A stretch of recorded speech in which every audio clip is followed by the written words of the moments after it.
சித்தருக்கெல்லாம் சித்தர் சிவனே போற்றி. நம்மளோட பதிவுகளில் இதுவரைக்கும் தொடர்ச்சியா 12 ராசிகளுக்குமான 2024 வருஷத்தோட குரு பெயர்ச்சி பலன்களை பார்த்துட்டு வந்தோம். இனி வரக்கூடிய பதிவுகளில் 12 ராசிகளுக்குமான சித்திரை மாத பலன்கள், அதாவது தமிழ் புத்தாண்டு ராசி பலன்களை பார்க்க இருக்கிறோம்.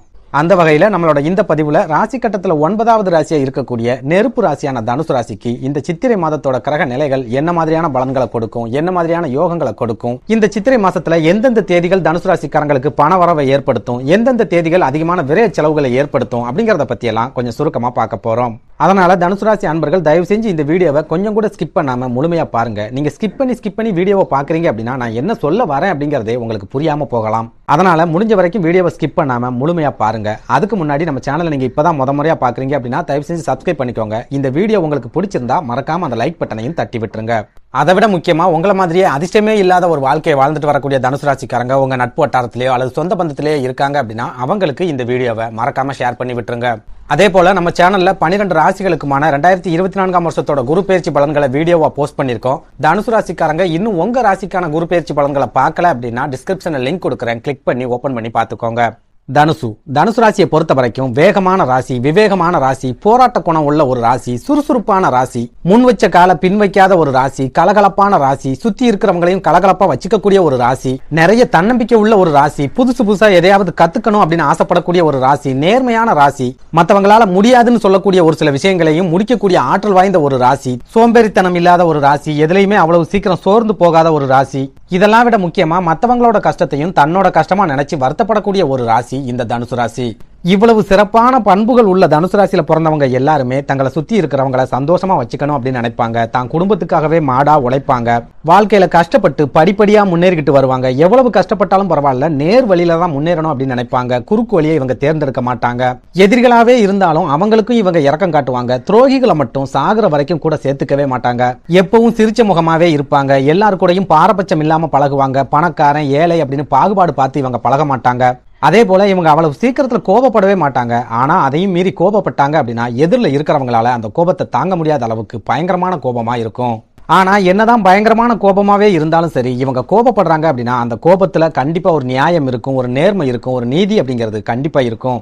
சுருக்கமா சொல்லணும் அப்படின்னா தனுசு ராசியோட அதிபதியா குரு பகவான் இருக்கிறதால இவங்க காரணம் இல்லாம யார் மேலையும் கோபப்படவே மாட்டாங்க. இவங்க கோபப்படுறாங்க அப்படின்னா அந்த கோபத்துக்கு பின்னாடி உறுதியான ஒரு காரணம் கண்டிப்பா இருக்கும். இப்படி எவ்வளவோ நல்ல குணங்களை தனக்குள்ள வச்சிருக்கிற தனுசு ராசிக்காரங்க சமீப காலமா ரொம்பவே நெருக்கடியான ஒரு வாழ்க்கையை வாழ்ந்துட்டு வராங்க. மன நிம்மதி இல்லாத ஒரு வாழ்க்கையை வாழ்ந்துட்டு வராங்க அப்படின்னு சொல்லலாம். குறிப்பா பெரும்பாலான தனுசு ராசிக்காரங்க சமீப காலமா வேலை இழப்புகளை சந்திச்சிருக்காங்க. நிறைய பண நெருக்கடிகளை சந்திச்சிருக்காங்க. வேலை செய்யற இடங்கள்ல தொடர்ச்சியான நெருக்கடிகள் அப்படிங்கறத சந்திக்கிறாங்க. கடன் சம்பந்தமான நெருக்கடிகளால நிறைய மன அழுத்தங்களை சந்திக்கிறாங்க. குடும்பத்துக்கிட்ட இருந்தும் இவங்களுக்கு சரியான ஆதரவோ அல்லது அன்போ இதுவரைக்கும் கிடைக்கவே இல்லை.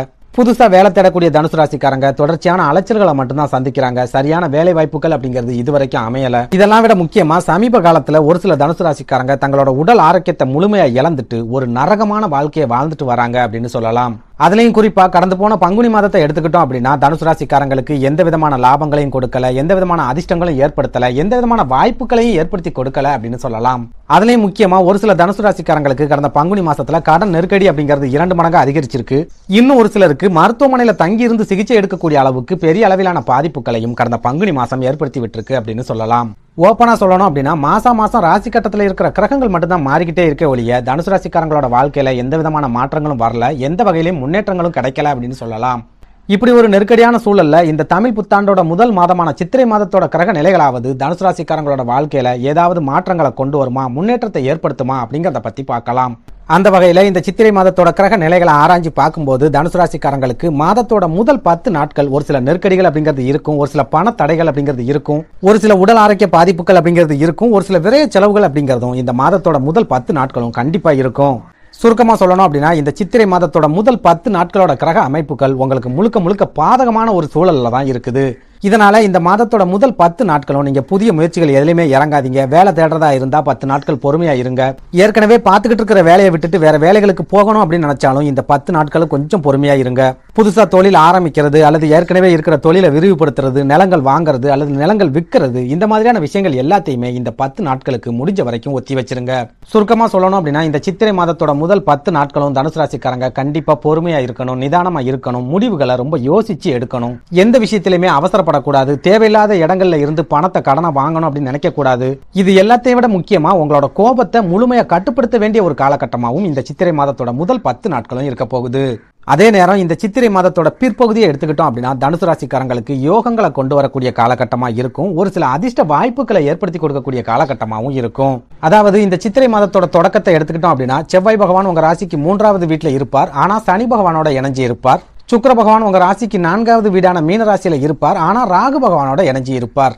செவ்வாய் சனியோடையும் சுக்கிரன் ராகுவோடையும் இணையும் போது ஜாதகருக்கு நிறைய மனக்குழப்பங்கள் அப்படிங்கறத ஏற்படுத்தும், பண நெருக்கடியை கண்டிப்பா ஏற்படுத்தும், ஒரு சில காரிய தடைகள் இழுபறிகள் அப்படிங்கிறது ஏற்படும், சுபகாரிய தடைகள் அப்படிங்கிறது ஏற்படும். இதெல்லாம் விட முக்கியமா உடல் ஆரோக்கியத்திலையும் பெரிய அளவிலான பாதிப்புகள் அப்படிங்கிறது ஏற்படும்.